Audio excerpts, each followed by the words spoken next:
Good morning students. आज की इस क्लास में आप सभी डीएलएड के स्टूडेंट्स का सेकंड सेमेस्टर के स्टूडेंट का स्वागत है। देखिए, हम आपको बता रहे हैं प्राथमिक शिक्षा के नवीन प्रयास, जो आपका एक पेपर है, उसी का सिलेबस हम कंप्लीट कर रहे हैं आपका। तो मौके पे हमने बाल अधिकार की चर्चा की थी इसके पहले वाली क्लास में। तो आइए देखते हैं उसमें मतलब जो भी इम्पोर्टेंट पॉइंट्स हैं उसके बारे में हम एक बार फिर से डिस्कस कर लेते हैं। देखिए, बाल अधिकार की जब बात करते हैं तो आपको बताना चाहेंगे कि ये संयुक्त राष्ट्र संघ ने बालकों के अधिकारों की घोषणा जो की थी वो 20 नवंबर 1989 को की थी। और जब 20 नवंबर 1989 को बाल अधिकारों की घोषणा की गई तो इस घोषणा का उद्देश्य जो था वो विश्व के समस्त, मतलब विश्व में वो किसी भी देश में, चाहे चीन, Pakistan, America, Bharat, England, Japan, कहीं के भी किसी भी देश का रहने वाला बच्चा हो, ये सभी बच्चों पर लागू होता है। और इन्होंने क्या बताया कि इसमें बच्चों को जन्म के तुरंत बाद पंजीकरण और राष्ट्रीयता प्राप्त करने का अधिकार होगा, और प्रत्येक बच्चे को अपनी राष्ट्रीयता, नाम एवं पारिवारिक नाम बनाए रखने का भी अधिकार होगा। साथ साथ बच्चों को माता पिता की इच्छा के विरुद्ध अलग नहीं किया जा सकता है। मतलब कि अगर माता पिता की इच्छा नहीं है फिर भी बच्चे को अगर अलग कराना चाह रहे हैं तो ये कानूनन अपराध होगा। माता पिता अथवा परिवार से पुनः एकीकरण और संबंध बनाए रखने का अधिकार होगा। मतलब कि अगर किसी कारणवश बच्चा अलग भी हो गया है तो वो पुनः संबंध बना सकता है माता पिता से।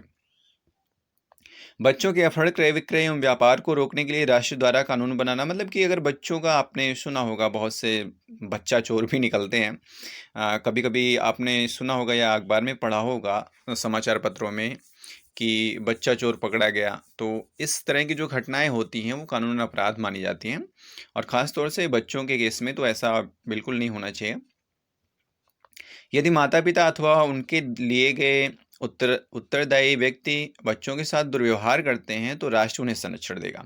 ये चीज़ मैंने आपको इससे पहले की क्लास में भी बताया था, खुद से एकदम आपसे रूबरू होके, आपके आमने सामने होके, लाइव क्लास में। तो मैंने बताया था कि अगर माता पिता या उसके अभिभावक बच्चे को किसी कारणवश मतलब परेशान कर रहे हैं, प्रताड़ित कर रहे हैं, तो ऐसी कंडीशन में उस बच्चे की देख रेख का जो पूरा का पूरा दायित्व होगा वो राष्ट्र का होगा, देश का होगा।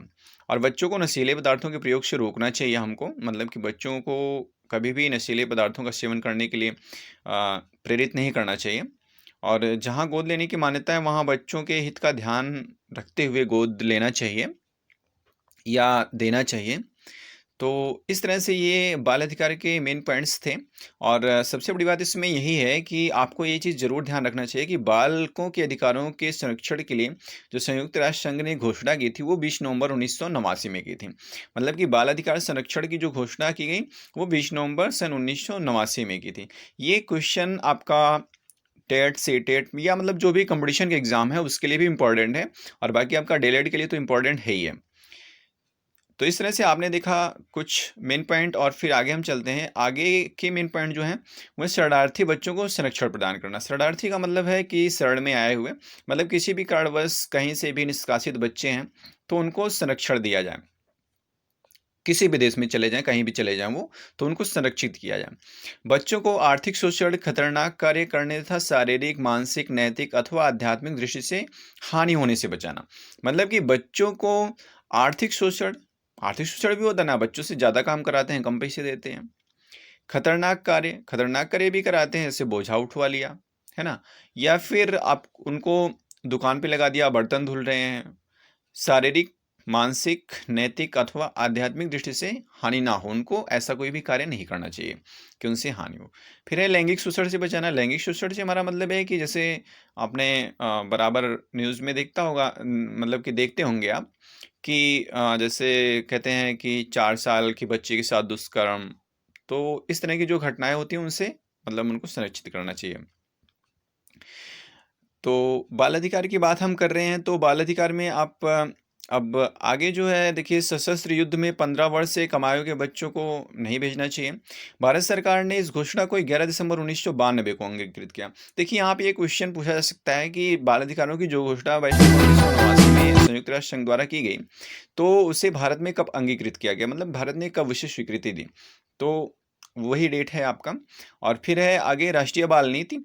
22 अगस्त 1947 को भारत सरकार ने बच्चों के कल्याणार्थ राष्ट्रीय बाल नीति की घोषणा की, जिसके अंतर्गत बालकों के पूर्ण शारीरिक, मानसिक, सामाजिक विकास हेतु सर्वोत्तम परिस्थितियों का निर्माण करने हेतु निम्नलिखित उपाय किए गए।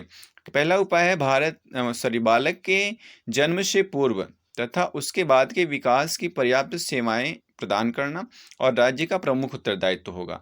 मतलब कि जन्म से पूर्व मतलब कि जब बच्चा माँ के गर्भ में आ जाए उसी टाइम से उसके विकास के लिए पर्याप्त सुविधाएं प्रदान करना जब तक कि वो पैदा ना हो जाए, और पैदा होने के बाद भी मतलब कि बच्चे की देख रेख के लिए विभिन्न प्रकार के कार्यक्रमों का क्रियान्वयन करना, ये प्रदेश सरकार या राष्ट्र का जो केंद्र सरकार है उनका प्रमुख दायित्व होता है। तो ये चीज़ें जो मतलब ये नीतियाँ जो बनाई गई वो 22 अगस्त 1947 को भारत सरकार ने बच्चों के कल्याण के लिए ये सारी नीतियाँ बनाई हैं।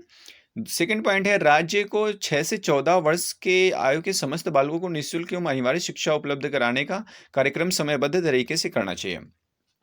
तीसरा पॉइंट है, बालकों को उनके माता पिता से अलग नहीं रखा जाए, ये तो पहले में भी मैं आपको बता चुका।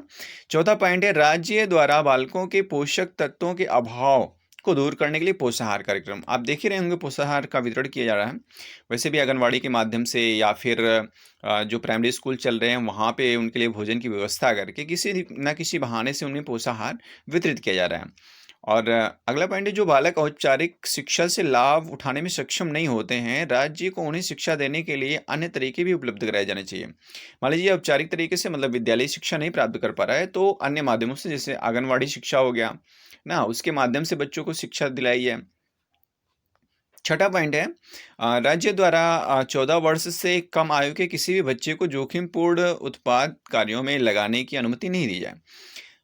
अब जैसे देखिए यहाँ पे जोखिमपूर्ण उत्पाद कार्य, उत्पाद मतलब कि प्रोडक्शन डिपार्टमेंट आप जानते होंगे कि जहाँ से उत्पादन किया जाता है, और ये प्रोडक्शन डिपार्टमेंट जो होता है मतलब कि एक हिसाब से कहें तो खतरनाक होता है थोड़ा सा वहाँ पे काम करना बच्चों के लिए खास तौर से।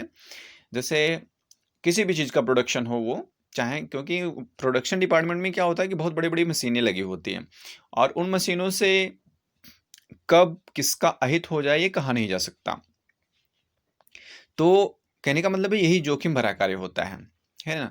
तो उससे उससे बच्चों को बचाना चाहिए और हमेशा ही बच्चों को इन कार्यों में नहीं लगाना चाहिए। जहाँ तक संभव हो बच्चों को, जो भी 6 से 14 वर्ष आयु तक के बच्चे हैं, उनको शिक्षा उपलब्ध कराई जाए। 7वां पॉइंट है, प्रतिभा संपन्न बच्चों का पता लगाने, प्रोत्साहन देने एवं सहायता देने के लिए राज्य को विशेष कार्यक्रम संचालित करना चाहिए। भाई यही ज़ाहिर-सी बात है कि जिन बच्चों के अंदर प्रतिभाएँ हैं, उनको आगे लाना चाहिए। 8वां है, राज्य को मादक पदार्थों के सेवन एवं उत्पादन तथा व्यापार आदि से बच्चों को बचाना चाहिए, पहले भी मैं आपको बता चुका। 9वां है, विद्यालयों को शारीरिक शिक्षा, खेलकूद, वैज्ञानिक एवं सामाजिक गतिविधियों को प्रोत्साहन देना चाहिए। भाई बिल्कुल देना चाहिए, क्योंकि शारीरिक शिक्षा और खेलकूद और वैज्ञानिक गतिविधियाँ सबका समायोजन होने से ही बच्चे का सर्वांगीण विकास होगा। 10वां पॉइंट है, शिक्षा को ऐसे जीवन को तैयार करने वाली होनी चाहिए, जिससे बच्चों के समक्ष उनकी समझ, शांति एवं सहिष्णुता की भावना का विकास हो। सही बात है। तो शांति, समझ और सहिष्णुता की भावना का विकास हो, ऐसी शिक्षा प्रदान करनी चाहिए। अच्छा, संवैधानिक प्रावधान क्या है इसको भी देख लीजिए।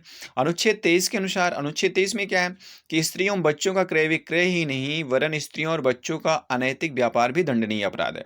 और अनुच्छेद 24 के अनुसार 24 में क्या कहा गया कि बच्चों को कारखाना एवं जोखिमपूर्ण कार्य में लगाना दंडनीय अपराध है। ये देखिए दोनों क्वेश्चन ही आपके टेट सीटेड या किसी भी कंपटीशन के लिए इम्पोर्टेंट क्वेश्चन है। आप सिविल सर्विसेज में जाना चाहते हैं तब भी इम्पोर्टेंट है, क्योंकि ये जो अनुच्छेद होते हैं ये बहुत ही इंपॉर्टेंट होते हैं, खासतौर से बच्चों और स्त्रियों वाले।